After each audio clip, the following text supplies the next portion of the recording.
소세기 세계 변화에 동아시아 각국은 왜 다르게 대처했는가?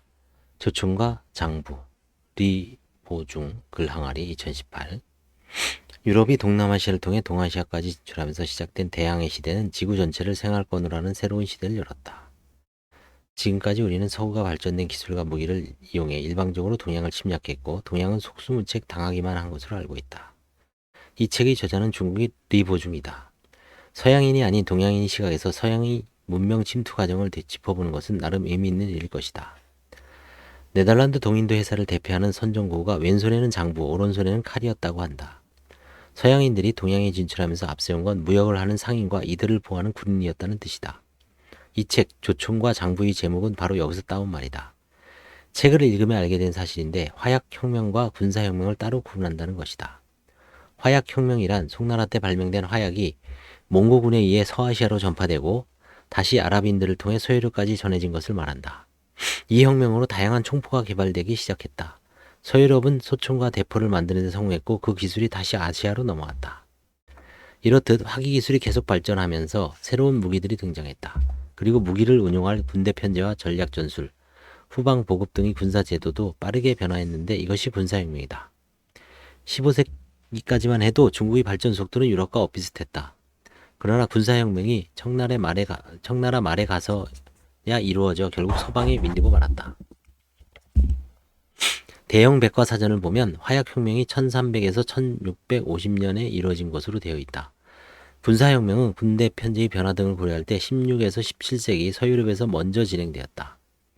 포르투갈이 만든 불랑기나 네덜란드의 홍위포가 일찍부터 중국에 전해졌지만 그것을 운용할 군대 조직과 개발 체계는 변하지 않고 그대로였기에 전력 면에서 중국이 서유럽에 밀렸다는 게 저자의 주장이다. 영국은 청나라의 통상을 요구했다가 3개 고구도를 거부했다는 이유로 퇴짜를 맞았다. 3개 구고도란 황제를 안해할 때 무릎을 꿇고 양손을 땅에 댄 다음 머리를 바닥에 3번 찢는 것을 3번씩 되풀이하는 경례법이다. 한편 네덜란드와 포르투갈은 청나라의 조공을 바치기로 하고 무역을 개시할 수 있었다. 중국을 위시한 동아시아의 질서인 조공을 서양의 두 나라가 받아들인 것이다. 네덜란드는 17세기 유럽 무역의 절반가량을 차지한 최고 강대국이었는데 실리를 위해 개의치 않고 그런 자세를 보였다는 게 놀랍다. 우리나라의 경우 최무선 장군이 처음 화약을 사용하여 왜구를 무찔렀다.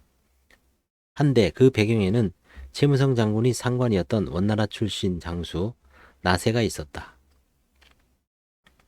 고려에 귀한 나세는 화기의 중요성을 강조하면서 중국으로부터 기술자를 불러와 염초를 끓여 화약 만드는 방법을 전수받은 인물이다. 원나라는 일본 정부를 시도하진 않았지만 또 다른 섬나라인 인도네시아를 무력으로 1년간 점령했는데 이때 중국의 화약 기술이 동남아시아에 전해졌다. 이슬람에는 세 제국의 시대가 있는데 트르키의 오스만 제국, 이란의 사파비 제국, 인도의 무굴 제국이 그것이며 모두 서유럽으로부터 들여온 화기 기술을 앞세워 세력을 확장했다. 동남아시아는 일찍이 이슬람의 영향을 받아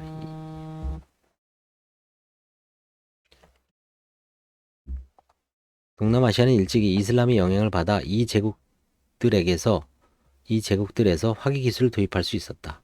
서유럽에서 화기를 구매하거나 장인을 초빙해 용병들로 하여금 화기 부대를 구성하도록 했던 것이다. 무기면에서는 우리보다 앞선 셈이다. 이슬람교는 중세시대에 세계적으로 가장 큰 영향력을 지닌 종교였다. 인도의 이슬람교 세력이 들어오면서 불교 사원은 소실되고 그 학자들은 대부분 티베트로 망명했다. 결국 정작 인도에서는 불교가 거의 사라졌으며 티베트가 불교의 새로운 중심지가 되었다. 이슬람교의 2차 확산은 15에서 17세기에 이루어졌다. 이슬람에 귀한 돌번인들이 중앙아시아, 남아시아, 동남아시아에 적극적으로 이슬람교를 전파하면서 이슬람 세력이 동쪽으로 진출한 건 당연한 일처럼 보였다. 그러나 티베트에서 흥한 장전 불교를 몽골이 칸인 알탕칸이 받아들이면서 티베트를 비롯한 토번 지역 일대로 불교 문화가 확산되었다. 토번이 무력으로 이슬람 세력의 동진을 방어했기 때문에 중국 대륙이 그로부터 지켜줄 수 있었다. 남인도의 타밀과 스리랑카는 불교와 힌두교를 유지했으며 태국과 캄보디아, 라오스 역시 불교를 믿었다. 이러한 불교 문화권이 형성되면서 중국 남쪽으로부터 밀고 들어오는 이슬람 세력을 막아냈다. 몽골, 신장 북부, 칭장 공원까지의 지역과 남쪽 지역 국가들은 불교 장성을 쌓기도 했는데 저자는 이 장성의 의미를 중요하게 보았다. 1500년대 중국 인구는 1억 3천만 명, 일본은 1540만 명, 조선은 800만 명이었다고 한다. 동시대 유럽 강국이었던 스페인 인구는 500만 명, 영국은 250만 명에 불과했다. 러시아는 1100만 명이었다. 그렇다면 우리나라도 인구로만 보았을 때 결코 작은 나라가 아니었던 셈이다. 일본 역시 중국과 무굴 제국을 제외하면 인구가 많은 편이었다. 명나라를 삼키고 인도까지 가겠다고 했던 도요토미 히데요시 호는 농담이 아니었던 것이다. 당시 일본은 전 세계의 3분의 1에 달하는 은을 공급한 금융 강국이었다. 뿐만 아니라 조총을 제작하고 사용하는 기술을 뛰어났으며 전쟁 경험자도 20만 명이 넘었다. 이러한 일본의 침략을 무찌른 것이 바로 이순신 장군이다. 그때 우리 지도자들이 조금만 더 슬기롭고 바깥 정세에 밝았다면 세계 판도가 지금과는 많이 달라졌을지도 모를 일이다.